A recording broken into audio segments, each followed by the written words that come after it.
তোমার বাড়ি না কুমিল্লা তোমার বাউনবেড়া তোমার কোনে মানিকগঞ্জ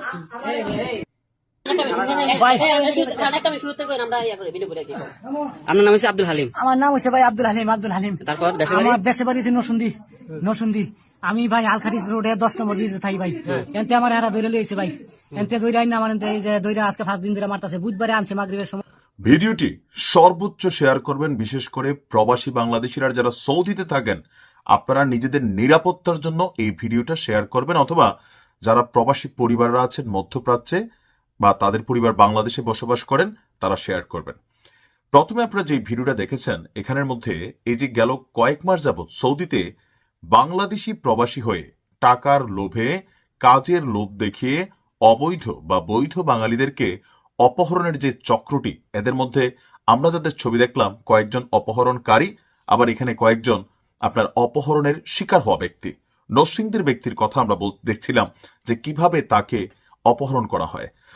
আমার কাছে মনে হয় এরা বিদেশে বসে যাই করুক, যখন এই ঘটনাগুলো সামনে আসছে এই ভিডিওগুলোকে সৌদি দূতাবাসের মাধ্যমে একটু মেকশিওর করতে হবে। কারণ এখন বাংলাদেশে হয় কি যে, যেমন ধরেন আওয়ামী লীগের সময় একটা ঘটনা হইতো, যদি কারো একটু দাড়ি টুপি থাকতো, কোনো কিছু হইলে যে এই তুই জামাত বলে আওয়ামী লীগ না তো আওয়ামী লীগরা মাইর খাওয়া হয়েছে। এখন যেটা হয় যে মাঝে মাঝে ঘটনায় দেখবেন যে আওয়ামী লীগের দোসর বলা নিজের দলের নিজের লোককেই নিজেরা সাইজ করছে। সো প্রবাসে থাকা সকল বাংলাদেশি সবাই যে দুধের ধোয়া তুলসী পাতা তাও না, কেউ কাউকে ফাঁসানোর জন্য অনেক সময় এরকম ক্লেইম করতে পারেন। বাট আমরা মনে করছি সৌদি দূতাবাস, সৌদি সরকারের অনুমতি নেওয়া বা তাদের সহযোগিতা নেওয়া, এদের যাদের ভিডিওটা ভাইরাল হয়েছে এদের প্রত্যেককে গ্রেপ্তার করা উচিত। তারপরে যারা অপরাধী তাদের সৌদিতে ফাঁসি দিয়ে দেওয়া উচিত, আর যারা নিরপরাধী, যারা ভিকটিম, তাদেরকে বাংলাদেশে পাঠিয়ে দেওয়া উচিত। আপনাদের উদ্দেশ্যে আবারও বলি, সৌদিতে এই মুহূর্তে, শুধু সৌদি না সারা পৃথিবীতে একটা অর্থনৈতিক মন্দা চলছে। তো এই মন্দাগুলোর মধ্যে আপনাদেরকে একটু ভালো লোভ দেখাইয়া, টাকা পয়সার লোভ দেখাইয়া অনেক সময় কাজের জন্য যদি কেউ অফার করে, আপনি হয়তো অবৈধ অনেক কিছু বুঝতেছেন না, যিনি বোঝেন সৌদিতে বাংলাদেশে অনেক ইনফ্লুয়েন্সার আছে, ইউটিউবার কমিউনিটি আছে, সাংবাদিক আছে, অথবা দূতাবাসের মাধ্যমেও একটু সহযোগিতা নেওয়ার বিষয় এখানে দরকার। আমি মনে করি বাংলাদেশ সরকারের পক্ষ থেকে সৌদিতে অন্তত একটা বিশেষ সেল গঠন করা দরকার। কেন? যারা অবৈধ আছে, সৌদি সরকারের কাছে অবৈধ, বাট বাংলাদেশের জন্য তারা অবৈধ না। সো যদি এরকম কোনো কাজের অফার আসে, সৌদিতে সবগুলো রেজিস্টার্ড কোম্পানি, একটা চা দোকান খুললো, আপনাকে রেজিস্ট্রেশন করতে হয়, সেখানের মালিককে, সিস্টেম কি, এ টু জেড। যে একজন অবৈধ লোককে একটা মানুষ ফোন দিল, বললো যে ভাই 2000-3000 রিয়ালের একটা চাকরি আছে, আপনি করবেন কিনা, কোথায়, এই জায়গায়। এই জায়গাটা ভেরিফাই করার জন্য দূতাবাস কর্তৃপক্ষের সাথে একটা কমিউনিকেশন দরকার, যেখান থেকে দূতাবাস কর্তৃপক্ষ যাচাই বাছাই করবে যে আসলে এই নামে কোম্পানি আছে কিনা, আর কে ওইখানে আপনাকে চাকরি দিচ্ছে তার নাম, ঠিকানা, পরিচয় এইখানে ডেটাবেসে কানেক্ট থাকতে হবে।